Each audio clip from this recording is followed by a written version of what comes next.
Hosts. There are several different threats that can be created by a host. And when I say a host, I'm talking about a computer, whether it's a server or a workstation, or even a host could be a tablet or a cell phone if need be.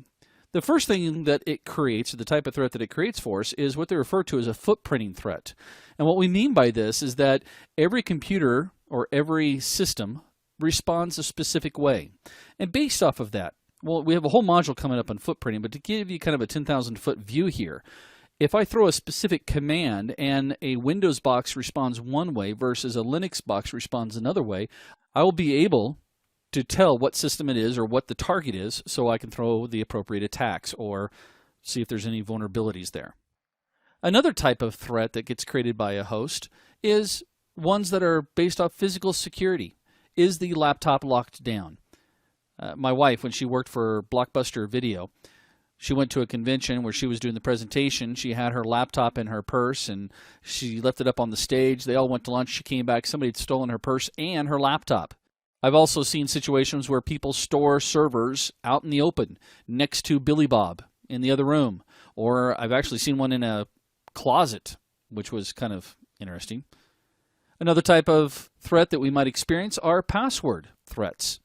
A lot of companies don't have really good password policies, and we've got a whole section coming in here in this course that will talk about passwords, and I'm going to really harp on you. I'm going to jump up on a soapbox, because you thinking that using a @ sign to represent an A, or $ representing an S, or a 3 representing an E is somehow tricky, and you're going to throw me for a loop, yeah, you're not.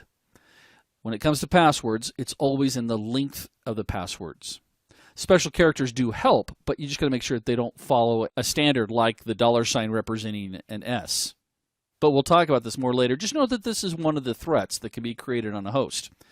As well as malware. You know, malware's gotten really kind of interesting over the years. It started off where it just installed, we would see things like it installing an extra search bar for you. Or you would install an extra piece of software. Nowadays, we're seeing things that are extremely violent. I don't want to say violent, extremely intrusive. In some cases, I refer to it as extortionware. One of the latest ones, you get it on your machine, it actually encrypts the hard drive, and you have to send them a payment to get the key to unencrypt your own data. It was never your fault. In fact, since you sent them your credit card, odds were they were going to also drain your account.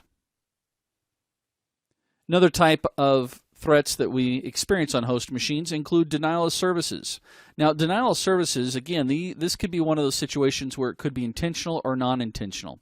And what I mean by that is that intentional denial of services is where something gets affected on purpose and creates an environment where people can't gain access to that resource. Unintentionally, it could be an issue with, I've seen this in the real world, where a network card was defective and was creating a ton of network traffic and actually bogging down and taking up all the bandwidth. Another type of threat that we experience is unauthorized access. Billy Bob should not be able to walk up to a server and log in if he's not an IT person. Billy Bob should not be able to use somebody else's credentials to gain access to resources. Unauthorized access should never be allowed. Give an example of this. Again, when my wife was working for Blockbuster, they had a rule initially that was it was a policy that wasn't really followed very well until this particular situation happened. And that is the customer service rep was helping check out videos to a customer, and the customer got the wrong video. So the rep said, well, let me just go grab it for you. And she walked away without 3 fingers saluting, locking the computer or logging it out, the system. And she walked away, and the customer looked around the corner, was able to look around and see the screen. And in there were some notes about her. And some of the notes were not very flattering concerning a situation that had happened previously with another customer service rep. The lady sued and won. So then Blockbuster came out with the extremely strict policy that if you left a terminal unlocked, it allowed for unauthorized access, and people end up losing their jobs. Another threat that we might encounter with hosts would include escalated privileges or privilege escalation. This is actually one of my main focuses as a hacker.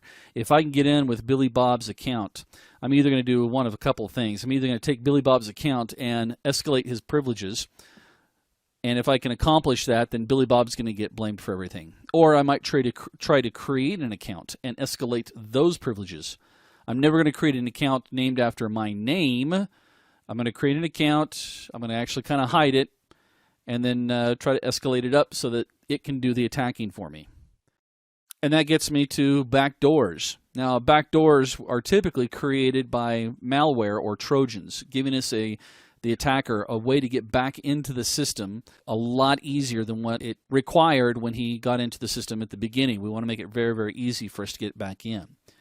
One of the most common ways that I've tested and tried doing is I'll actually go in and take a look at service accounts. In fact, this is one of the things I try to get across when it comes to security and ethical hacking is review your service accounts.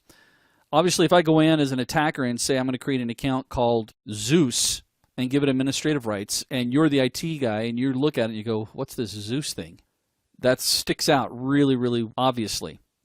But instead, if I go through and create an account that's called Exchange Admin Backup Services, well, unless you know Exchange and you know what accounts it creates, you may not question that particular account, because we all know that if we delete the wrong account that deals with a service, we could actually end up affecting that particular service. So, if I delete it, maybe I'm going to blow up Exchange.